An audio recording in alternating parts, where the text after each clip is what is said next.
हम लोग social media पे काफ़ी न्यूसेंस देख रहे थे कि काफ़ी ज़्यादतियाँ हो रही हैं जिसकी वजह से बहुत ज़्यादा डिस्टर्ब हुए थे।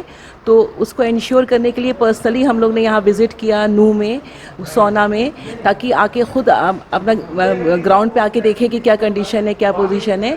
तो बहुत थैंक गॉड बहुत रिलैक्स हुए यहाँ आकर कि इतना जो हम लोग इतना हाइप सुन रहे थे वैसा नहीं है।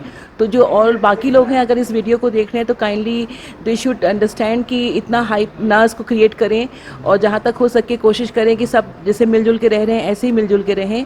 और इन जैसे और भी कहा है कि अगर अगर फ्रिंज एलिमेंट्स हर तरफ होते हैं, इधर भी उधर भी दोनों साइड होते हैं, तो अगर कुछ फ्रिंज एलिमेंट्स हैं तो उनको उनके साथ थोड़ा स्ट्रॉन्ग रखा जाए बिहेवियर, ताकि आगे भी कोई फ्यूचर में कोई न्यूसेंस ना होने पाए।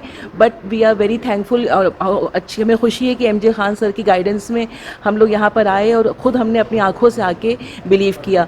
तो आप लोग भी प्लीज़ किसी र्यूमर में या किसी गॉसिप में, अफवाह में ऐसे ना आइए। मतलब ज़रूरी है कि जो चीज़ आके मौके पे देखी जाए वो ज़्यादा मायने रखती है। Thank you. जैसा कि देखिए इतने सारे चैनल्स होते हैं, गोदी मीडिया भी आप जानते ही हैं, फिर यूट्यूब चैनल्स हैं और दोनों तरह की स्टोरीज़ चलती रहती हैं। तो ये होता है कि सच क्या है, तो इसीलिए मुझे लगा जब पता चला कि एम्पायर का डेलीगेशन जो है यहाँ विज़िट करने आ रहा है, तो मैंने कहा कि मैं भी साथ में चलती हूँ ताकि ग्राउंड ज़ीरो से जाके देखा जाए कि क्या हकीकत है।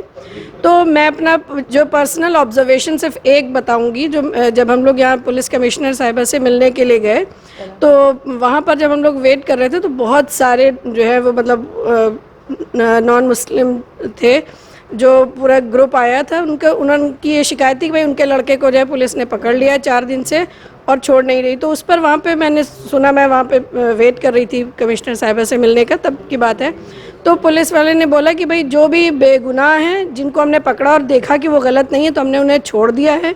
और फिर वो खुद जो लोग आए तो थे कि वकालत करने की भाई हमारे लड़के को अब छोड़ दो, लेकिन उन लोगों ने मेरे सामने, मैंने सुना, उन्होंने माना कि हाँ उनके लड़के ने दुकान में तोड़ फोड़ और इस सब में आगे आगे था।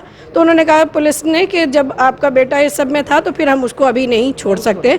तो ये चीज़ खाली एक जो मैंने देखा पुलिस वाला रवैया, तो थोड़ा सा तसल्ली हुई कि जैसा कि हमेशा ये सुनने में आता रहा है, ख़ासकर बीजेपी गवर्नमेंट जहाँ होती है कि वो वन साइडेड एक्ट करती है, एक ही तरफ के लोगों को पकड़ती है। तो ये लगा कि नहीं, दोनों तरफ से कार्रवाई हो रही है, जो भी गलत है और जो बेगुनाह है उन्हें छोड़ा जा रहा है। ये मेरा पर्सनल ऑब्जर्वेशन है। Thank you.